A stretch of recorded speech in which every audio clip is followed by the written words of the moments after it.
But if you look at, let's say, next 5 years or 10 years perspective, which kind of technologies or trends globally present today would really catch on in India?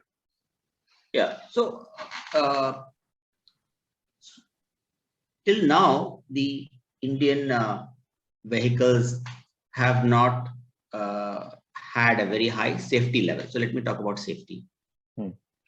So the Indian cars and even maybe two-wheelers, let's stick to cars, and they have a certain level of safety, which is based on the Indian safety regulations. But in the meanwhile, the European, US, Japanese, and other Chinese vehicles have gone further ahead in terms of the safety regulations. Under safety, if we take simply crash safety as just one part of the larger subset, then in terms of crash, we have the global NCAP regulations, or the European NCAP, the US NCAP, and several other global regulations.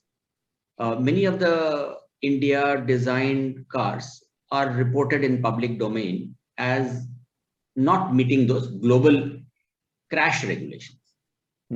Whereas in those countries, all the cars will meet those safety regulations and exceed those regulations. Yeah, or they will have a higher score in NCAP as compared to higher score. Yeah, very low score. Right. Yeah, exactly. So one is clearing the regulations, and other is getting a high score in these tests done by independent agencies. Both are different things, but the buyer in those advanced countries will not buy a car which has a low score in the safety tests, but which may still meet the regulation. So meeting regulations is just a bare minimum requirement. Getting a high score in the safety tests done by several agencies is a nice to have, good to have. Yeah. So in this respect, the Indian cars were not having high score, and many of them still do not have high scores. This is an area where I see that Indian customers are getting now savvy about safety rankings, and they are accordingly having conversations on which car to buy, which car not to buy, which is very informal conversations, but those are going to influence the customer buying behavior and will change the market share in the market in the years to come. So safety is one. And the second is infotainment, which is a new area, new technology. And infotainment so far for Indian buyers has been limited to the instrument cluster that we have in front of the steering wheel. But with electric vehicles, the infotainment could be anything between a small screen and a very big screen on the dashboard. And sky is the limit for adding features to such a screen. And this has already come in Tesla and many other cars like Hyundai, Ioniq, and several other models being launched in other countries.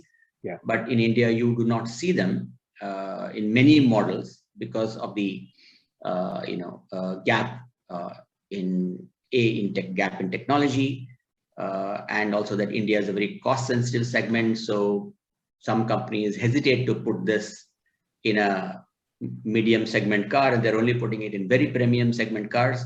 Now that's fine, but premium segment cars volumes are again low in India as compared to other countries. So it's a circle that feeds into itself.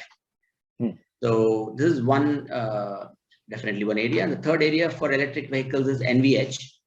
NVH, not much importance has been given in our country to the cars because they're all IC engines cars, and the customers don't mind a bit of a noise, but so in terms of priority of the purchase behavior, the price seems to be the number one, price and fuel economy. The kitna deti hai is one of the very important criteria. Yeah. In some of the advanced markets, it's not only the initial price and fuel economy, but also the driving comfort and NVH, which is important. So they have to they are advanced in NVH. Coming to electric vehicles, since we don't have the engine broadband noise to mask several noises, every little noise, like road noise, tire noise, body noise, gets accentuated in an electric vehicle. Yes.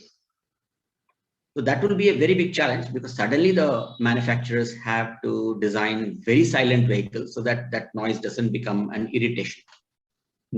And that needs a lot of engineering and technology, complete redesign of the vehicle, and so on and so forth.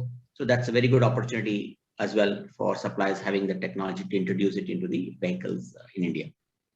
So in this way, there are several gaps in technology, like lightweighting, use of aluminum instead of steel, and so on and so forth, which are, they all feed into each other. It's not an individual bits and pieces kind of an approach, but it's all a integrated approach which has to be taken.